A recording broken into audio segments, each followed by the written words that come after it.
Hi there, welcome back to Simon Says. My name is Simon. Today I'm at a good friend of mine's house, Shahina. And what I'm going to do today is talk to her about ideas of having a smart home running in her home. So she currently doesn't have any smart home devices here, but in the initial part of the interview, she's quite wary and skeptical of the benefits of smart home devices. But at the end, once I've introduced her to some ideas, she really seems to like the idea. So follow me, let's have a chat with Shahina.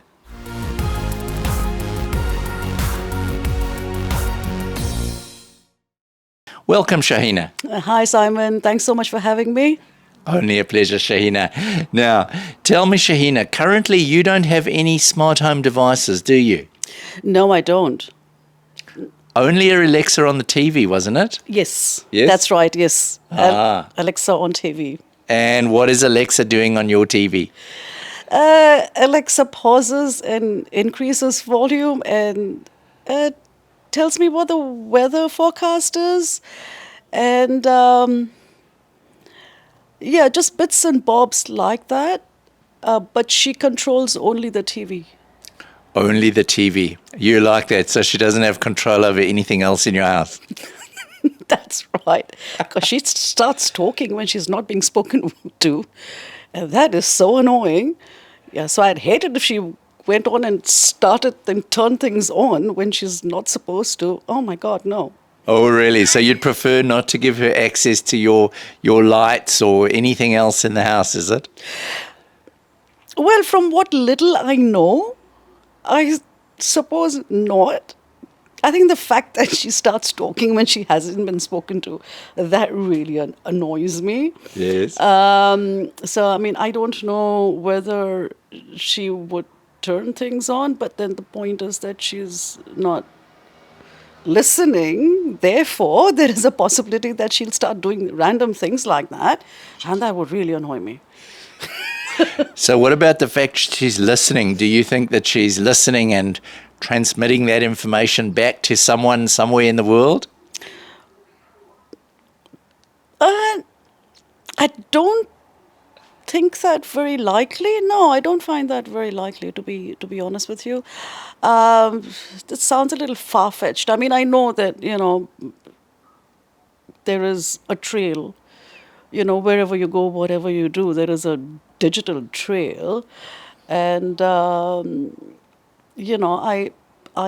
understand that, but based on what little I know, I don't think that would be transmitted anywhere else. Okay, that's good. So currently you were telling me earlier that you like using your phone to control things, do you? You're really keen on your phone. Yes. So, I mean, considering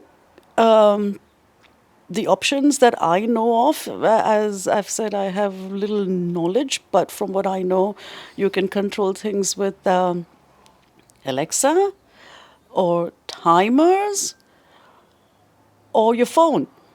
Yep, that's right. What about sensors? So, say, for example, if you walked into the bathroom in the morning, would you like it if the light came on automatically? Oh, that's not a bad idea. Yeah? Yeah, I think that might work. I think that's pretty good, actually. And maybe when you started the shower, the sensor picked up that there was humidity in your bathroom, so it turned on the fan automatically. Oh, that would work. Yeah, you'd like that? And maybe the fan would then stay on until it got rid of all the moisture in the bathroom and then only turned off?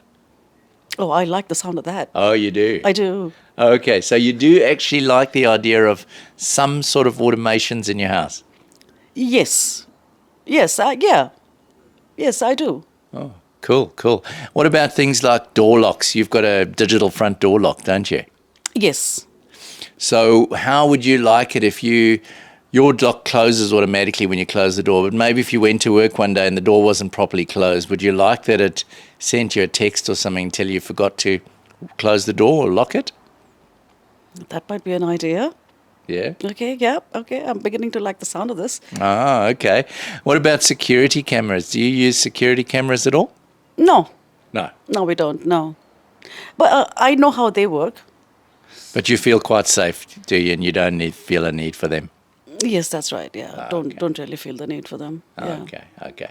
So we've agreed lights might be something that would work for you. and something to control the fan, for example, in the bathroom, and maybe do you use your heated towel rail in the bathroom? No, I don't think we've ever turned them on, to be honest.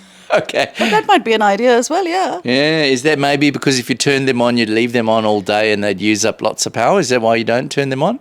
Or you don't like the idea of having a warm, dry towel when you get out the shower? Yeah, well, not really fussed, to be honest with you. I think that's possibly the reason. And none of the kids, I don't think any of us have ever used it. Oh, really? Yeah, it's just there. And what about other things in the house? So we've talked about lights. You quite like the idea of lights turning on and off. Yes. What about things like heating? What do you use to heat your house at the moment? Well, we've got heat pumps in the house. Yeah, and do you use those quite a lot in winter? Oh, yes, we do. You do? Yep. Okay. And are they quite convenient to use? Do you find that do you forget them on and things when you go out sometimes or not? Very infrequently. Okay. So you're quite organised, Shahina, I must say. Yes, I would like to think so. Okay, so what is it? So what do you think would be really useful in your life to be able to automate in your home? Well, I really like the sound of what you said about, the exhaust coming on and kind of staying until there's moisture.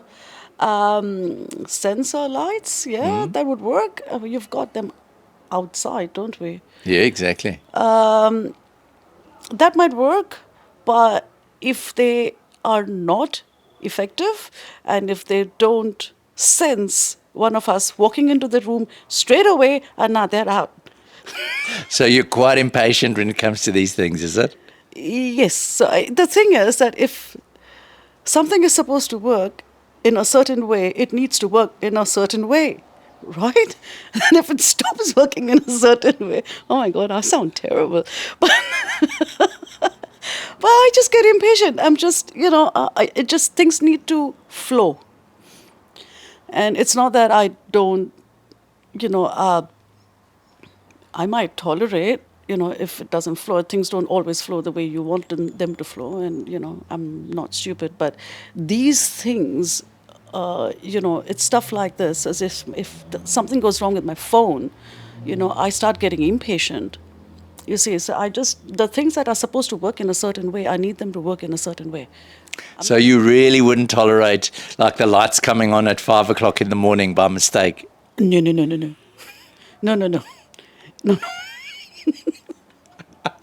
Why not? You see, the thing is, what happens with technology is that you come to rely on it. You come to depend on it, right? And then when it's not doing the things, how people get frustrated. Let's say, you have a laptop or you can't connect to the internet or your data. You start getting impatient with that because it's supposed to, it's supposed to do what it's supposed to do. If you're on your computer and it gets buggy or it hangs, you get frustrated. So it's basically the same thing. As far as I'm concerned, if it's supposed to work, it's supposed to work in a certain way. So do you think the value of having the smart home device working some of the time is worth it's not working other times? Or is it only worth it for you if it works 100% of the time, all the time? 99% of the time, all right? Let's be That's a fine line. Let's be reasonable here. That's just to show that I'm not an unreasonable person. 99% doesn't sound unreasonable to me. Oh my God, I think I'm hopeless. And what about value for money? Do you think it's worth spending money on these devices that can do things? Yes, I think so. Oh, you do? I think so. I think yes. I think there is definitely merit there. And I would be willing to try things out. I would. I'm sure? I'm not averse to that. No, hang on a second. No. We're talking about trying. As long as they work 99% There you of the go. time. There you go. So I would give them a shot for sure, 100%. Yeah. Okay. What about music? Do you like having music in your house? Yes, I do. So would you like to have music in each of the rooms that sort of came on as you went into the room? Ooh. I like the sound of that very Oh, much. you do? I do. Because that's one of the things of a smart home, that you can store all of your music in a central place, or you can stream it off the internet. And then you could have, as you walk into different rooms of your house, the music automatically comes on. Oh, that would be fun. You know why? Because it would annoy my kids because I'd walk into their room and my music would come on and they'd hate me. Okay. And you were saying earlier to me that you quite like the idea of the curtains opening and closing. Yes, I do. I do, yes. Drapes, yep. Lights, yep.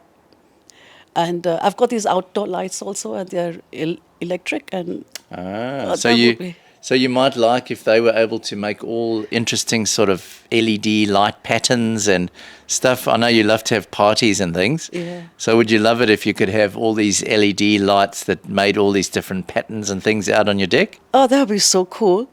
I'd like that. I would, yeah. Okay, so it's all about finding out the things that you actually like about smart home automation rather than the things that you've maybe only just heard about or whatever. Is that what I'm getting from you? Yes, so I think it's quite actually very interesting because I didn't know that you could do all of that, with automation. So I'm actually quite intrigued. Oh, good. And what about indoor pot plants? Are you good with keeping them alive? Yeah, I am. For sure, of course. You don't forget to water them? No.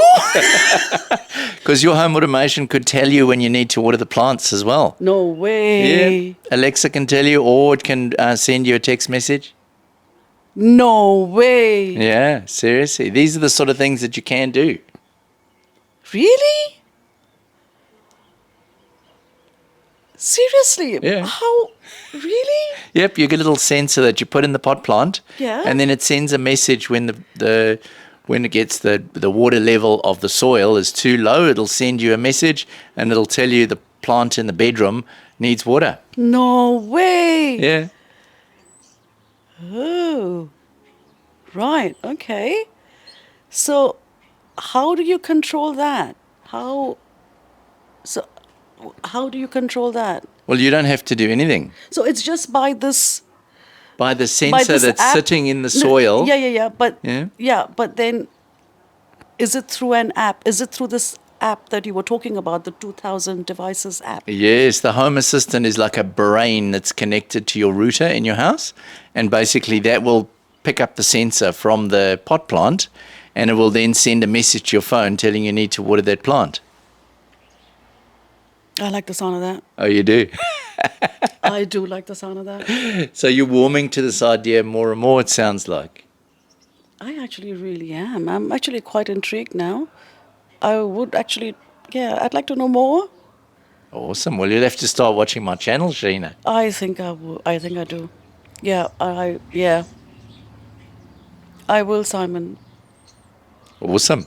Well, Shahina, thank you so much for your time this morning. It's been really good to get a bit of an understanding from you and any other ladies that may be interested in learning more about home automation. At least you've given them a bit of an idea today. That's wonderful. I'm glad I helped, and thank you so much for having me, Simon. It's been good. It's been great. Wonderful. Thank Thank you very you. much. Thanks, everyone, for joining us, and join us again in a week or so. Remember to like and subscribe if you'd like to learn more from the Simon Says channel.